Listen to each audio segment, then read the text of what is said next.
Hello বন্ধুরা, আশা করি তোমরা সবাই ভালোই আছো। আর আমরাও আছি, মোটামুটি চলছে। আর এই দেখো, এখন বাজে কিন্তু সন্ধ্যা প্রায় 5টার মতনই বেজে গেছে। কারণ এখন আমি রথের আশায় বসেছিলাম। আর কেন বলো তো, আমার বাড়ির সামনে দিয়ে রথ যাচ্ছিল। কারণ আমি বাড়িটা আমাদের একটু ভিতরে, তার জন্য আমি রথের দেখা পাইনি, চলে গেছে। আর তারপরে কি করলাম, আমি আবার ওখানে বসে থেকে অনেকক্ষণ বসে থেকে বাড়ি এসে পড়লাম। এসে পড়ে বাড়ির সমস্ত কাজ সারলাম, আবার সন্ধ্যা পুজো দিলাম, দিয়ে আবার রেডি হয়ে গেলাম ওই রথে যাওয়ার জন্য। আর এখন আমরা সবাই রেডি, আর চলে যাচ্ছি মেলায় একটু ঘুরতে। বেশ কয়েকদিন হয়ে গেছে ঘুরতে যাই না। আমার বাচ্চারা প্রচণ্ড বায়না করছিল, তাই যাই যে ঘুরে নিয়ে আসি। আর আমারও একটু ঘোরা হয়ে যাবে, কারণ বেশ কয়েকদিন থেকে বাইরে থেকে বের হতে পারছিলাম না, ভালো লাগছিল না এক জায়গায় থাকতে হতো। আর যাই, আজকে রথের মেলা, তাই রথের মেলায় যাচ্ছি।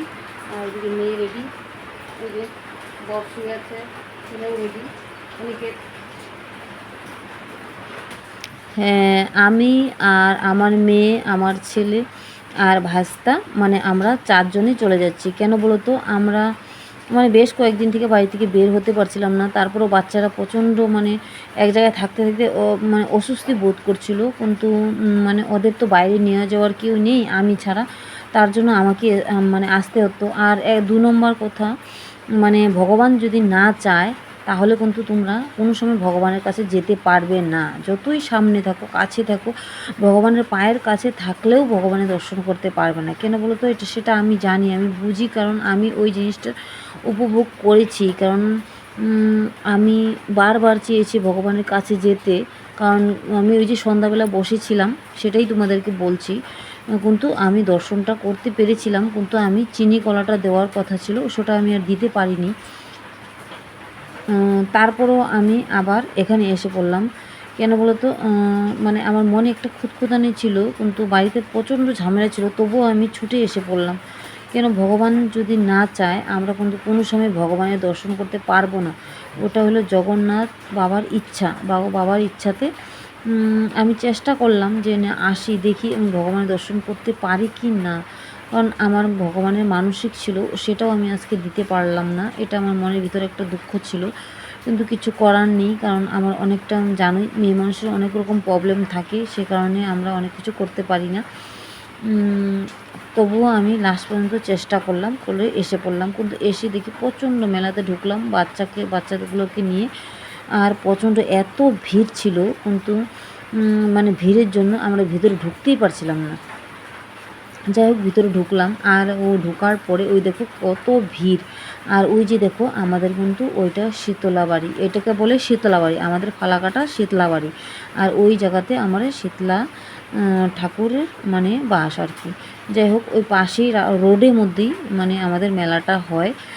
আর এইবারের মেলাটা বিশেষ একটা ভালো ছিল না, কিন্তু যত কষ্ট হোক হোক, আমরা কোনো রকম করে ঢুকে পড়লাম ওই আমাদের জগন্নাথের দর্শন করতে আসলাম। যাই হোক, ওই পাশে আমরা রাস্তায় ছিলাম। আর এত ভিড়ের জন্য বাচ্চাদের আমি হাতছাড়া করতে পারছিলাম না, তাই মানে সাথে নিয়ে নিয়ে ঘুরছিলাম। আর মেলাটা বিশেষ একটা এই বছর মেলাটা বিশেষ একটা ভালো হয়নি।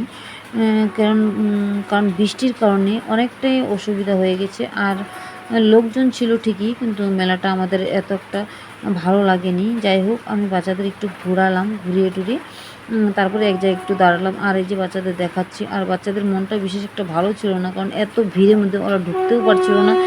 আর কোনো একটা ওদের পছন্দের জিনিসও পাচ্ছিলাম না, তার জন্য ওদের একটা মন খারাপ হচ্ছিলো, বুঝতে পেরেছিলাম। কিন্তু কী করব, আমরা এখন আবার চলে যাচ্ছি আবার আরেক জায়গায়। কেন বলো তো, আরেক জায়গায় আবার মহাকাল বাড়ি আছে আমাদের এখানে, ফালাকাটা মহাকাল বাড়ি।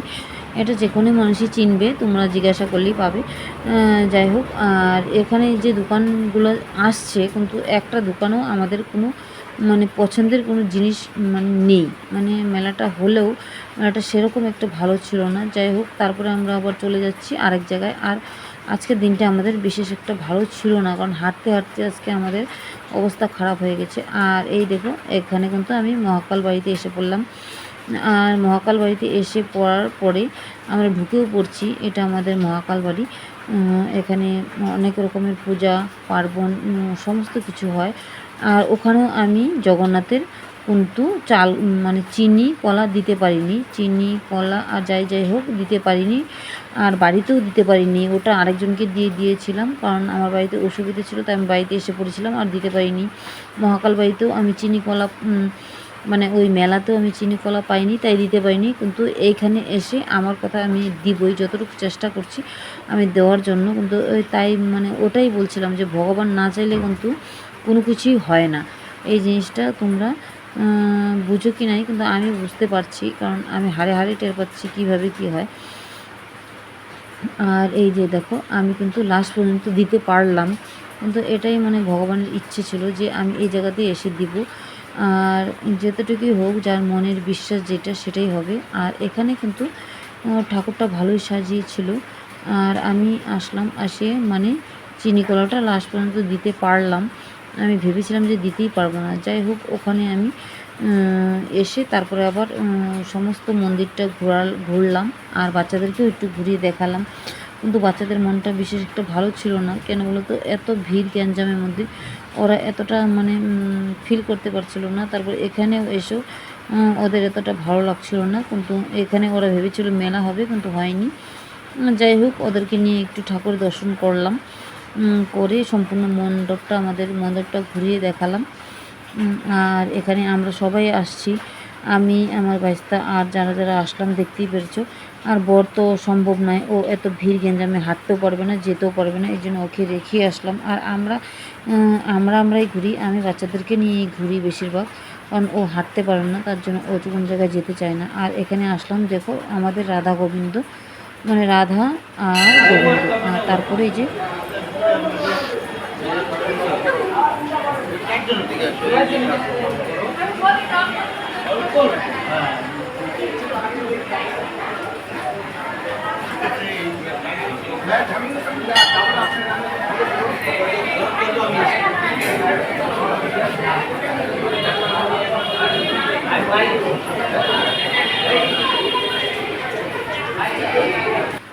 যাই হোক ওই ভোলানাথের দর্শন করালাম, আর আমরাও করলাম, একটু আশীর্বাদও নিলাম, নিয়ে টিয়ে তারপরে আমরা কিন্তু বেরিয়ে আসলাম। বেরিয়ে আসলে বাচ্চাদেরকে প্রথমে একটু আইসক্রিম খাওয়ালাম, কারণ বৃষ্টি যতই হোক কোনো গরম কিন্তু আছেই। আর এই যে দেখতেই পাচ্ছ আমি যে টিকা দিয়ে দিল, আর ওই মহাকাল বাড়ির মানে ভোলেনাথের যিনি মানে সাধক, মানে যে পূজা দেয়, ওনাকে আমি খুবই শ্রদ্ধা করি। কেন বলতো উনি আমার বাবাকেও মানে প্রচণ্ড, আমার বরের যখন অ্যাক্সিডেন্ট হয়েছিল উনি আমাকে মানে আমাদেরকে আমার বাবাকে ওই আমার জন্য যা যা করার দরকার ছিল ওটি সব করে দিয়েছিল উনি। আজ থেকে 16 বছর আগের ঘটনা, তার জন্য তারপর থেকে ওনার কাছে আমি সবসময় চলে যাই আমার আপদ যে কোনো কিছু কারণ হলেও, যে ওনাকে সব বলি, আমার বাবার কথা বলি, উনি সব কিছু করে দেয় যেটুকু সম্ভব ওনার দ্বারাতে। আর তারপরে আমরা এসে পড়লাম রাস্তাতে, আর এসে দেখি কুমারে মানে ঠাকুর বানাচ্ছে, খুব সুন্দর সুন্দর ঠাকুর বানাচ্ছে, আমার ঠাকুরগুলো খুবই পছন্দ হচ্ছিলো। কিন্তু কী করবো, কপালে যেটুকু আছে সেটুকুই তো হবে বলো, আমি চাইলেও তো কিছু করতে পারবো না, ভাগ্যের উপরে সব কিছু মানে ডিপেন্ড থাকে। যাই হোক তারপরে ওখানে দেখলাম ঠাকুরগুলো খুবই সুন্দর ছিল, যাদের পছন্দ হয় তোমরা কিন্তু আসতে পারো, এসে কিন্তু নিতেও পারো। তারপরে আমরা এসে পড়লাম, এখন বাজে 10:30 প্রায়, আর এখন লাস্ট পর্যন্ত আমাদের সব দোকানপাট বন্ধ হয়ে গেছে, বাচ্চাদেরকে কিছু মানে খাওয়াতে পারিনি, তার জন্য এখানে এসে পড়লাম। এসে দেখি এই দোকানটাতে কিছু নেই, আর ভাইস্তাকে পাঠিয়েছিলাম আর একটা দোকানে, ওখানেও কিছু পেলো না লাস্ট পর্যন্ত। তারপরে আমরা নিয়ে নিলাম মোমো আর একটু চাউমিন, তারপরে আবার নিয়ে আমরা আবার বাড়ি এসে পড়লাম। আমরা কিন্তু বাড়িও এসে পড়লাম, কারণ আমি শর্টকাটে দেখাচ্ছি তোমাদেরকে। বাড়ি এসে আর এখানে বর মোমো খেতে চেয়েছিলো, ওই মোমোটা আমি নিয়ে আসলাম, আর ভাইস্তার জন্য মোমো নিয়ে আসলাম, আর মেয়ের জন্য মোমো, সব কিছু প্যাকিং করে বাড়িতে নিয়ে আসলাম। কেন বলতো এত বৃষ্টি, আমরা কোন জায়গায় দাঁড়াতে পারছিলাম না, তখনও বৃষ্টি নামছিল, তাই বৃষ্টির মধ্যে আমরা এসে পড়লাম। আর এই যে সোপটাও নিয়ে আসলাম, আর বর যেহেতু কোন জায়গায় যেতে পারে না, আমি যেখানেই যাই ওর জন্য ওর খাওয়াটা আমি চেষ্টা করি নিয়ে আসার জন্য, ওর যেটা পছন্দ আমি কি জিজ্ঞেস করে যাই, ও বললো আমার জন্য তাহলে মোমো নিয়ে এসো, তার জন্য আমি ওর জন্য মোমো নিয়ে আসলাম, আর ওকে মোমো দিলাম, আর বাচ্চাদেরকেও দিলাম খেতে মোমো, আর ওরাও খাচ্ছে, আর এই যে ভাইস্তাও খাচ্ছে, আর এদিকে আমার মেয়েও খাবে। আর এখন বাজে গেছে অনেকটা রাত্র, প্রায় ওই 10:30 পার হয়ে গেছে। আর আজকের মতন ভিডিওটা আর বেশি বড় করব না, কারণ অনেকটা ক্লান্ত হয়ে গেছি আমরা হাঁটতে হাঁটতে, প্রচণ্ড ক্লান্ত।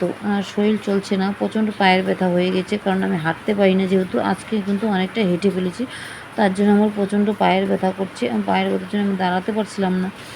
তার জন্য আজকের মতো এখানে রাখি।